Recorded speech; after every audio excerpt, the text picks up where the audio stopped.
everyone, welcome to my channel DevOps Mela. This is Rohit Singh and welcome to my new tutorial video, that is Ansible scenario based interview question with practical solutions, part 1. So based on the feedback which I've received on all my other interview question videos such as Kubernetes, Docker, Azure DevOps, Git, here I am with new video series on Ansible. Okay guys, if you are new, so I do have a Ansible course already for beginners. If you're new to Ansible, please go and look onto this 2 hours video. You'll get a very fair idea what exactly Ansible is and why do we use Ansible. Okay, so please do have a look if you're new to this channel. Okay, now let's get started. Now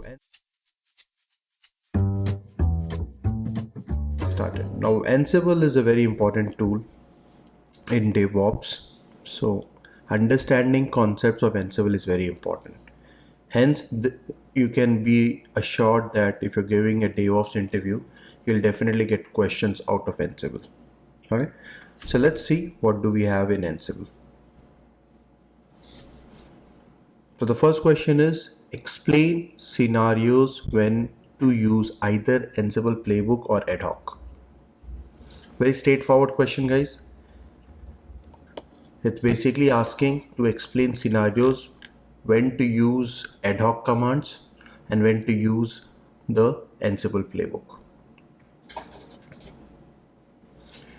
Ad hoc commands, if you ask me, it is mainly used to automate single task and on one or more managed nodes. Okay, ad hoc commands are quick and easy, but the disadvantage of using ad hoc command, it is not reusable. Like suppose I do have an Ansible server setup right now. Now these are my ad hoc commands. For example, I'm trying to run ping on all my target machines. So I do have a target machine set up right now. So this is an ad hoc command. So it's easy, quick. Based on request, I went ahead and ran the ad hoc command. But it cannot be reusable. The reason is the command which I've executed, as soon as I close this terminal, the command is gone. Okay, so ad hoc commands are great for tasks, but you cannot repeat. So the use case of ad hoc command, checking if the servers are up. Okay, the other use case, it can be very handy rebooting server. If you want to reboot a list of servers quickly, if you want to copy some files, this is one-time activity I'm talking about. If you want to manage some packages, so ad hoc command is something you can definitely vouch for. On the other side, playbooks offer repetitive, simple configuration management, and it can manage multi-machines at a time. So it provides you repetitive, simple configuration, reusable. So anything if you're reusing very frequently, for example, you are restarting some web servers on your target machine, copying config files very frequently on list of servers, then playbook is something you can definitely go for. Playbook, the use case for playbook, it can orchestrate plays. So basically it can orchestrate all those tasks on multiple machines at any given point of time. Now what do I mean by that? A simple example of playbook, I got two list of hosts. I got a list of web servers over here. On this web server, we are installing HTTPD latest and we are copying some config. And if you come down to the second place, so this is my multiple plays what we have over here in this YAML file in this playbook. In the second play, I got a database group wherein I'm installing PostgreSQL and we are starting the PostgreSQL service. So inside the play, I got multiple plays and we are targeting multiple servers from here. Okay, this is what playbook does. Playbook offers a repeatable, reusable, simple configuration management and multi-machine deployment system, well suited for deploying complex application. Okay, so we'll see more about playbook in the coming slides, but for now, this is what playbook is all about. So if you are using any task which is non-repetitive, ad hoc, you can definitely go and use ad hoc commands. But if you want to achieve something which is repetitive in nature, which is complex in nature, then definitely playbook. Okay, let's move on to the second question. Now, what are the various ways to verify playbook prior execution? Great. Now, imagine I'm writing a playbook. Let me quickly go and grab some playbook content. Let's go to the server. Okay, imagine I'm writing a HTTPD playbook. Okay, now before I execute this playbook, very simple playbook, I'm just installing Apache 2, and then I'm copying some config file, that index.html file, to my target servers, and then I'm starting the Apache service. That's it. That is what I'm doing right now in this playbook. Okay, now the question is, let's go to the slide again. What are the various ways to verify playbooks prior execution? So if I talk about the ways, the Ansible-Playbook command offers several options for verification.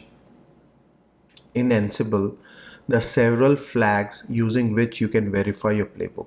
Few of them is mentioned over here. Like if you see check flag, so basically what it does, it will not make any changes. Instead, it try to predict some changes that may occur. So it's kind of a free run.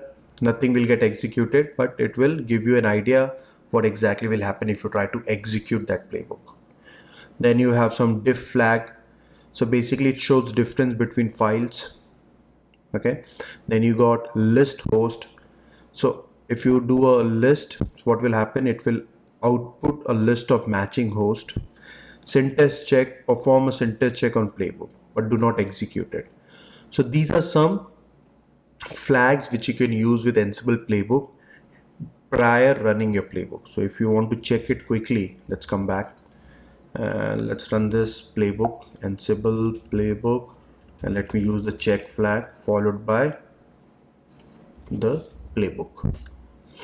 So if you see, the execution is happening. So nothing is getting deployed on my target machine right now. No changes is happening on my target machine. It's just a dummy run which is happening. Now, if you see with the dummy run, this particular task has some issue. Okay. The error was if you using a module and expect the file to exist on the remote. So basically the file which I'm trying to copy, the file does not exist. Index.html file I have not created, guys. Okay. Now this check flag is finding that for me. Nothing got executed, nothing got changed. Now if you see, it's showing change but nothing. If you go and look onto my target machine, nothing was deployed. So check flag, it doesn't make any changes. Instead, try to predict some of the changes that may occur. Now this was a classic example of how we can do a pre-check before executing your playbook. Okay. Now these are some flags, but if you want to use tools for doing such validation and testing your playbook, so we got tools available. One of the tool is Ansible-Lint, a highly configurable linter for Ansible-Playbook. You can also use Ansible Review, an extension for Ansible-Lint designed for code review. You can use Molecule. There's one more tool called YAML-Lint. Okay, so these are additional tools which you can use it for verifying your playbook before you execute it. So Ansible-Lint is very common across all the IDE tools. So like Visual Studio Code, if you're writing playbook using Visual Studio Code, you can get this lint integrated over there, and it will when you're saving or making changes to your playbook, automatically it will do the linting in the background and give you all the warnings. Now in my case, I do have Ansible-Lint installed, okay, on my machine. So if you want to check how Ansible-Lint works, so basically I'll just do Ansible-Lint followed by the playbook which we have created. Now it will give you all the warnings. So I'm getting a warning right now, 301 warning. Command should not change things if nothing needs doing. So that's a warning. So basically it's update OS command, which is running over there. So that is the reason Ansible is giving me this warning. Okay. Similarly, if there's any error or anything such, Ansible lint will throw those errors. Okay. So this is what Ansible lint can do, guys. So whenever you get questions, what are the various way to verify playbook? Firstly, stick with the flags what we have in playbooks. Secondly, you can use these third-party tools like YAML lint and molecule. Okay. To the next question. The question is how to continue Ansible playbook task even if some of the task fails. Classic example we have right now. So in my previous question, we tried running this check, and in this check, this was the task which was failing. And because this task failed, the other task did not execute. Okay. In reality, I want, even though if this task is failing, I want all my tasks to get executed. That is what the question is. So let me show you this playbook one more time. Okay, so my update OS task was successfully getting executed. Apache installation was getting executed. Only this copy task, just because this index.html file was not available, it was failing.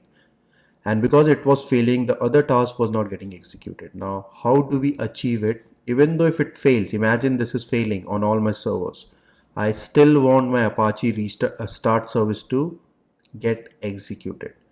So that is what the question is. Let's go to PPT. How do we achieve it?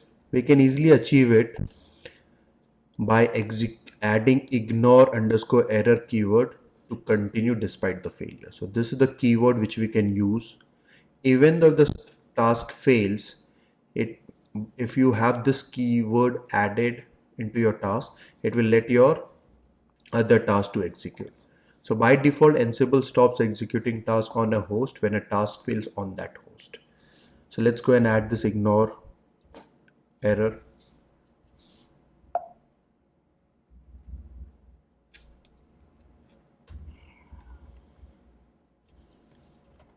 Ignore underscore error underscore true. Okay, looks good. Let me do some indentation. Perfect, looking good. I'm back and let's run this play. Okay, let's run it in reality now. No checks. Okay, so if you see, I'm running the playbook right now. So basically my target machine I've set as my local host itself just for testing.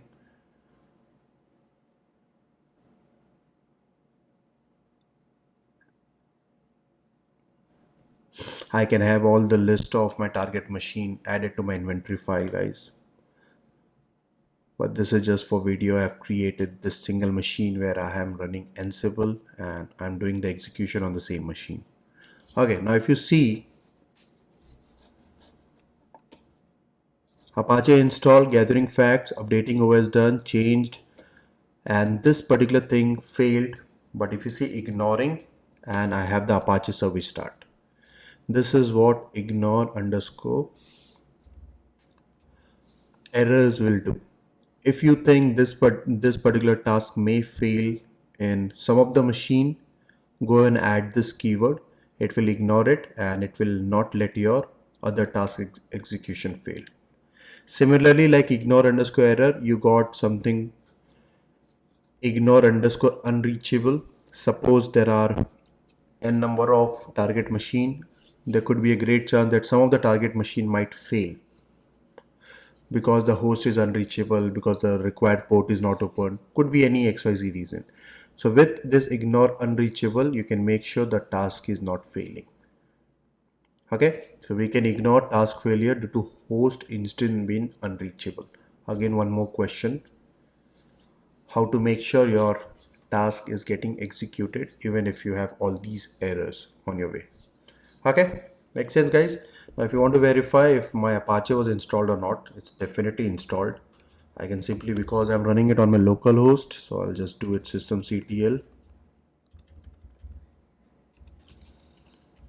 status Apache. You can see the Apache is running. Perfect. Let's go back to my slide and let's look into the other question. Explain ways to run same Ansible playbook on distinctive nodes with different ports and username. Good.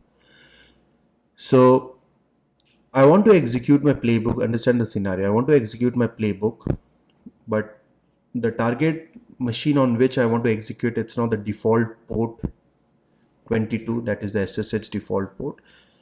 Maybe it's using something else, 2200, imagine. And the username is not the default root user or some other user. I want to use a different user over here. So what should we do? Okay, let's see. So these are some inventory parameters. Okay, if you want to achieve something like this, Ansible underscore port. So we can mention this port number if it is distinctive. So if it's a default port, automatically Ansible run it on 22. But if you're using anything apart from 22, then you need to mention that in the inventory file.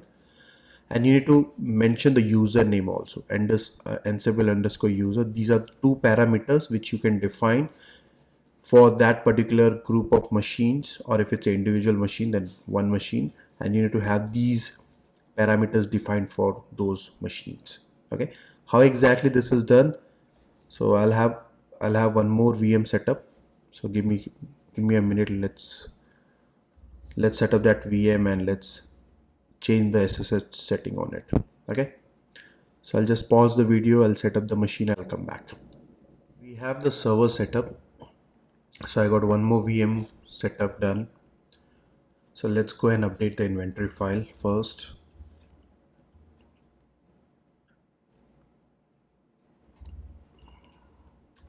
Okay, let's come back and update your inventory file. So let me take the public IP.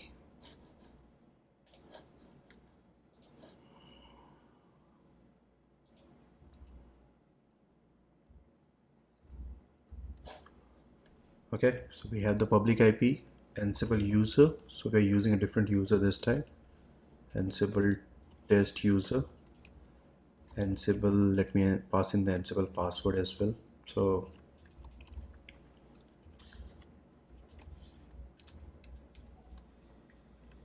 okay, and what was the question? Let me see. Okay, so we need to have a different port as well. So let's come back. Ansible ports. If it's a default 22 port, guys, you don't need to mention this. But if you're not using the default one, in my case, for the other machine, I'm not using the default port. So this is how you'll be mentioning. I got a different user and I got a different port number over here. Okay. Now, if you guys are wondering that I'm using a plain text password in my inventory file, so this is just for this video. This is not the right way to pass in the password. And for Ansible, the recommended approach is using keys, public and private keys. Okay, that is how you will connect to your target machine.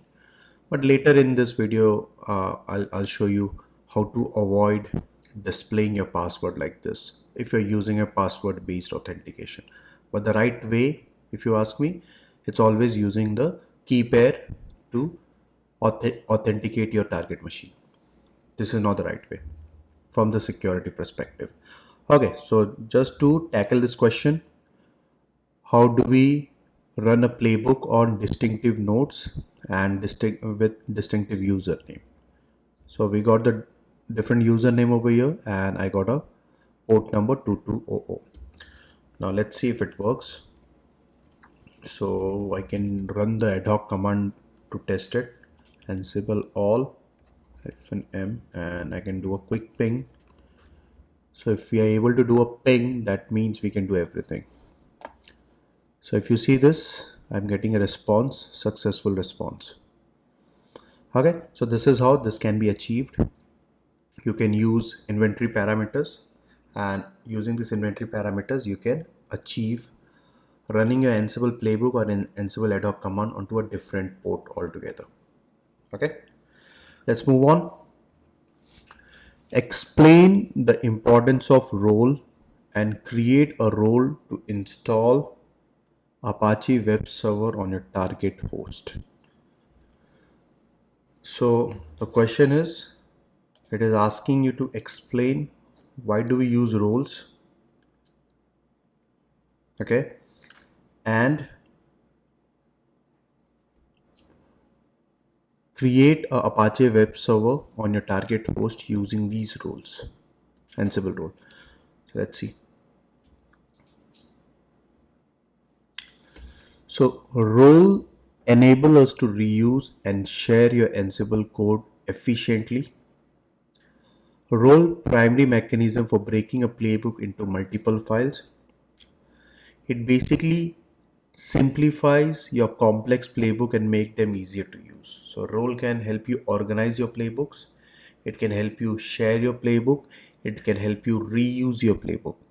So eventually when you start working with Ansible, the first thing you do is when you get familiar with playbooks, you will find out the playbooks are getting complicated. Once you start working on very complex playbook, there are a number of playbooks which you need to create. Maintaining, updating, sharing, reusing the playbook becomes a complex task. In such scenario, Ansible roles comes in picture. Now, if you see this diagram, this picture over here, this is what Ansible role is. It's basically breaks your playbook into multiple fields. Like if you see, we got roles defined over here, we got default. This is where all your default values, variable values come in. You can have all your static file contain inside it. This is a special handler. It's a special type of trigger. You will find it in Ansible. All your metadata information will come over here. All your task basically will come right over here in this main.yaml file, and so forth. So basically role, what exactly it does, it will break your complex playbook and make it more readable, more usable, more shareable. Now that is what role is all about. And how do we install?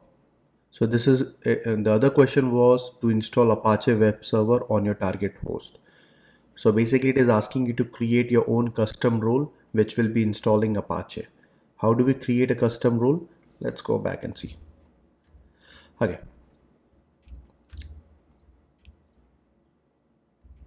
Now Ansible role, basically we use a tool called Ansible-Galaxy, using which we manage and work with Ansible role. So Ansible-Galaxy comes pre-installed when you use Ansible, when you set up Ansible on your system. So I do have Ansible-Galaxy installed. So in order to create my own role, the command is Ansible init, and I can give it a Apache role. The role name is Apache role. So if you see, Apache role was successfully created.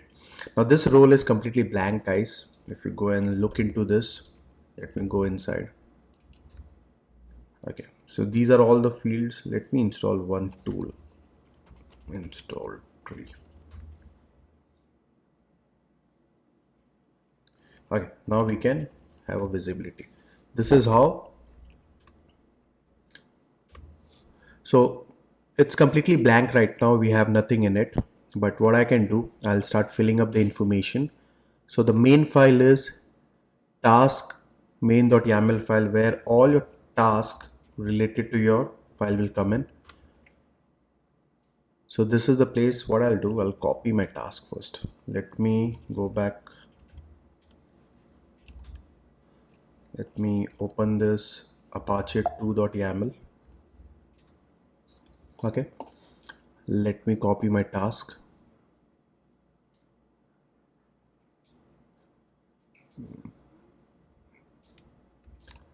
Okay. Not this task. I'll use variables also. So let me use something else. Give me one quick minute.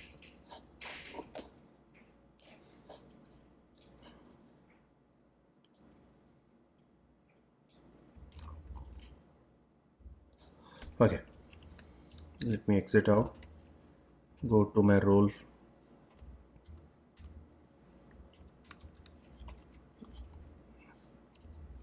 Okay, so the only thing you have to do is copy your task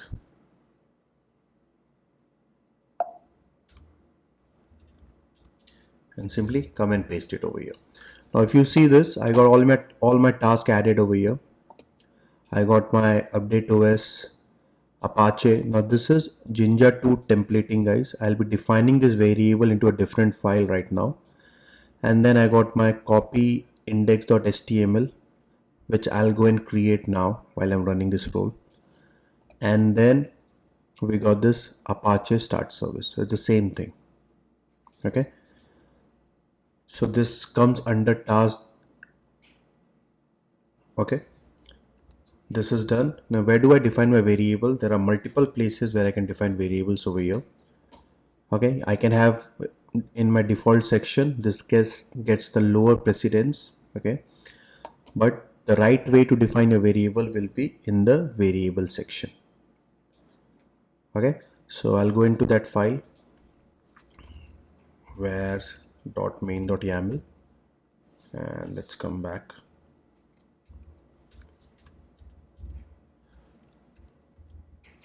I'll just have app and the variable name Apache 2.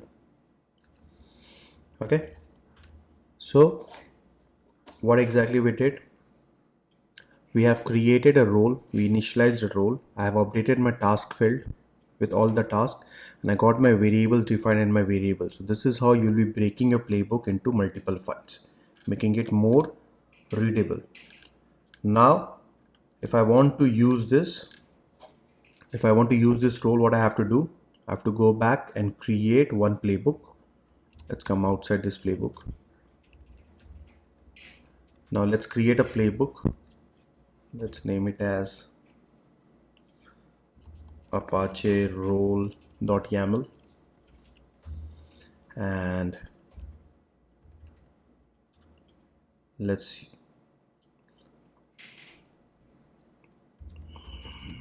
define the host. So I'll want to run it on all my host machine. So I got a couple of host machine now.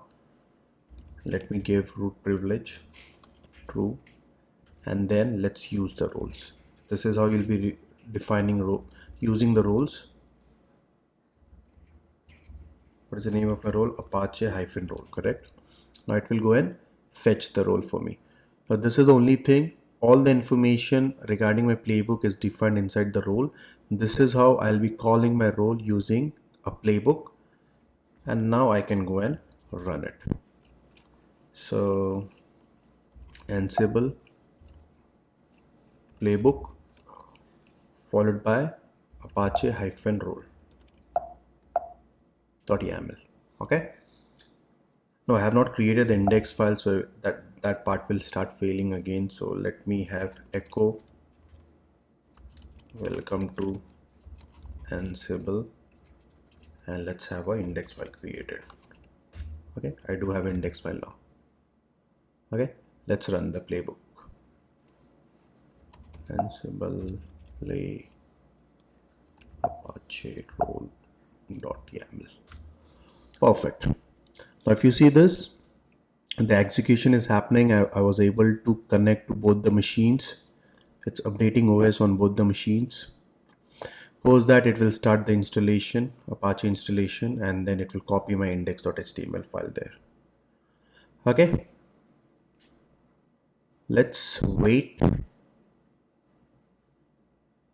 and see if things are looking good.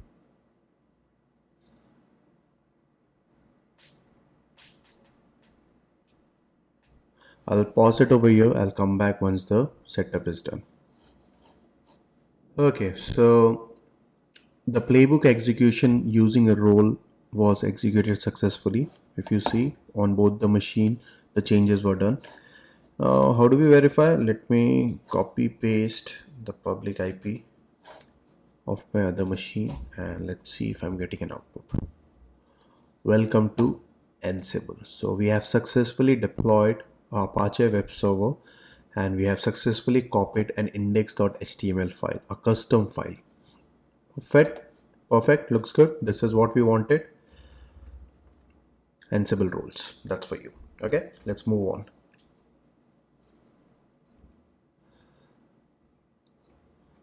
Okay, how do we trigger the web server service restart task whenever there's a configuration change in the web server, or else skip the restart task?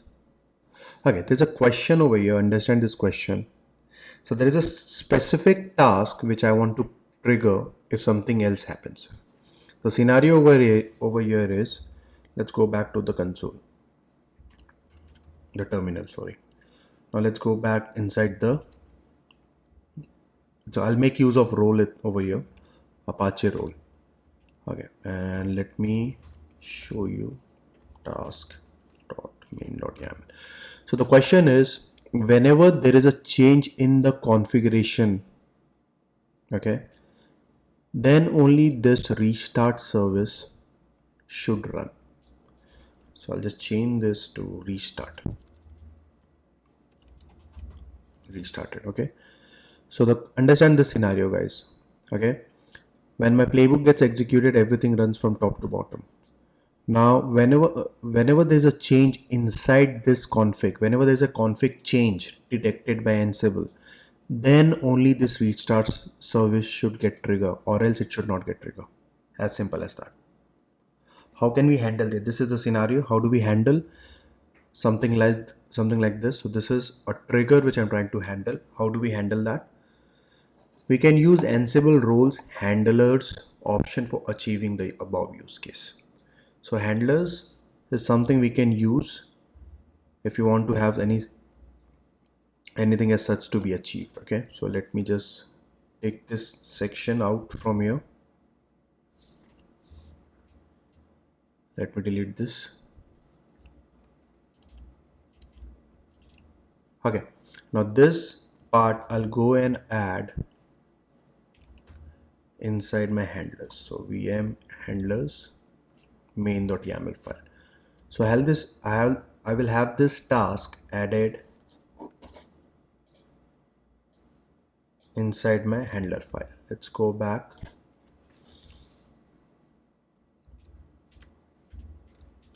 Let's paste it over here. Okay, and let's imagine I'm naming it as restart. The state is restarted. Okay, I'm copying this name at Apache service start. Now I have this file added under the handlers. Now how my main file will know that this particular task needs to be executed whenever there's a change in config. So that notification is possible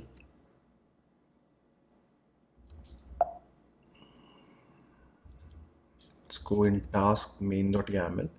That notification is only possible if you have something like this added. Notify followed by the exact same name what you have copied. So notify when your playbook will get executed whenever there's a change in config at the first place. It will see this is a notify.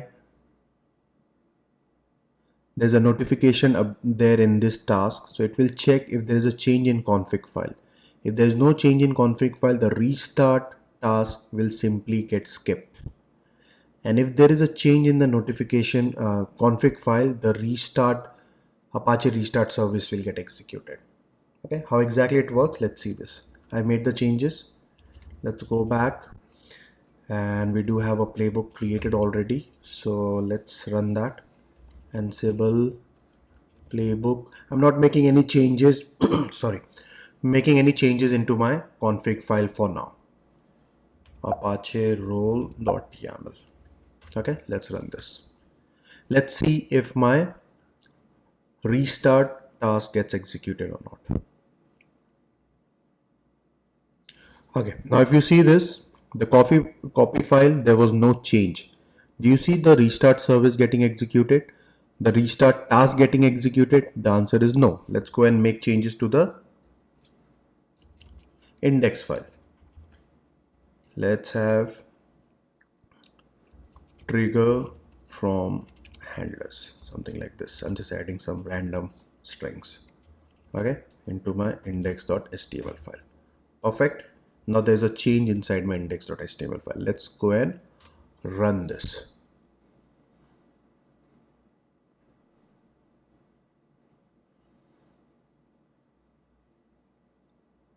Perfect. Now do you see running handler?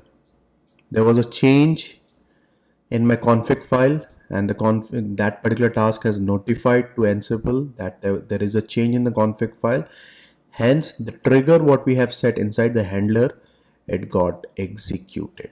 That is what the question was. Basically, the question was all about triggers. How do we trigger the web service restart using Ansible role handlers? Perfect. Move on. How do we handle sensitive informations like keys and password in Ansible? Now this is how do we handle sensitive information, guys? Now we can do that using Ansible-Vault.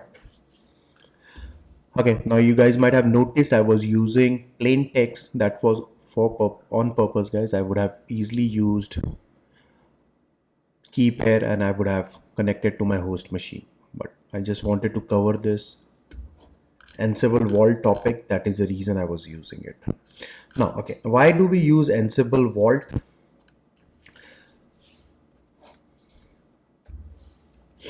So with Ansible-Vault service, it allows user to encrypt sensitive data such as password, API keys, and other confidential information. Ansible uses symmetric encryption to encrypt files and their content. So Ansible-Vault is also an Ansible service. Okay, so we can make use of this vault. Now again, you don't need to do any separate installation for Ansible for using Ansible-Vault. It comes predefined. When you set up Ansible, you get Ansible-Playbook, Ansible-Vault, Ansible-Galaxy, everything is there. Okay, you just need to go and execute those service. Now how do we work with Vault?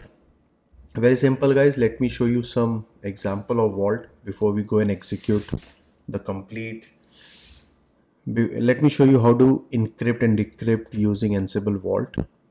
Okay, suppose you want to encrypt any data, so it's Ansible-Vault create. Let's create a file called creds.yaml. Okay, in this, so whenever you create a vault for the first time, it will prompt you for the password. Put in any password. I'll just put 1234 1234, and I can put my data over here. So let's have password something like this. Okay, so let's imagine I'm putting my password over here, 1234. As if now, if you see,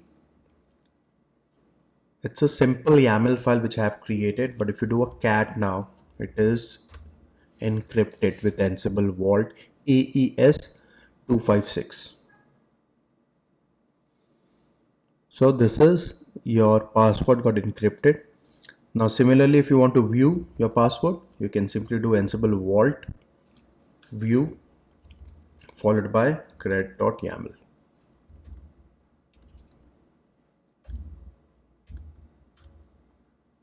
Just put in your password again. You can view what exactly you have it in the file. This is how Ansible-Vault works. If you want to decrypt, going back to plain text,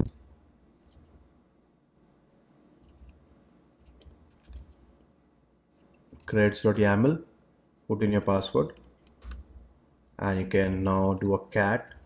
It's a plain text, back to plain text. This is how Ansible-Vault works. Let me do one thing. Let me copy my inventory file and let's encrypt the complete inventory file itself. Let's do a copy. etc Ansible host. Let's copy it into my current directory. So I have my host file right now. If you want to view what exactly it is, this is how it looks like. Now let's, using Ansible-Vault, let's encrypt host. Put in your password. This is a new file, so you can put new passwords over here. Now, if you go and look into this, my complete inventory file is encrypted. Neither my host name is visible, neither my password is visible. Now let me run my playbooks using this inventory file. So my complete inventory file itself is encrypted. Okay. Now how do we use it? So you can do Ansible-Playbook -I for the custom host file what we have. And what is a playbook? Name Apache role. So that's a role. Okay. Followed by a flag. It is used for ask vault pass. Of wait, one hyphen is missing. Now it will prompt you for your password. See this. My complete inventory file was encrypted using Ansible-Vault service. It's no longer in a plain text, even though I'm using a password-based authentication. Using Ansible-Vault, I have encrypted the complete inventory. And now while executing my playbook, I'm just passing the flag ask vault pass. And I'm just putting my vault password, and I was able to execute my playbook successfully. That is what the question was. How do we handle sensitive information? So one of the way, there are multiple ways, guys. Frankly speaking, there are multiple ways to handle sensitive information. One of the way is Ansible-Vault service, which you can definitely go and use it. Okay, let's move on to the next question. Very interesting question.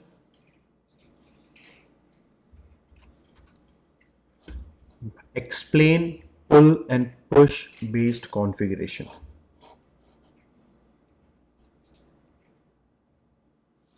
This is what push based configuration looks like, guys. Now, push based configuration is basically, as the name suggests, it's pushing the configuration from the central server to all the target system.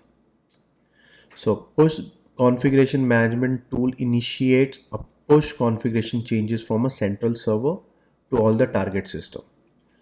The central server actively sends the updated configuration to the target system. That is what push based configuration means. So in what are the key characteristic of push based configuration?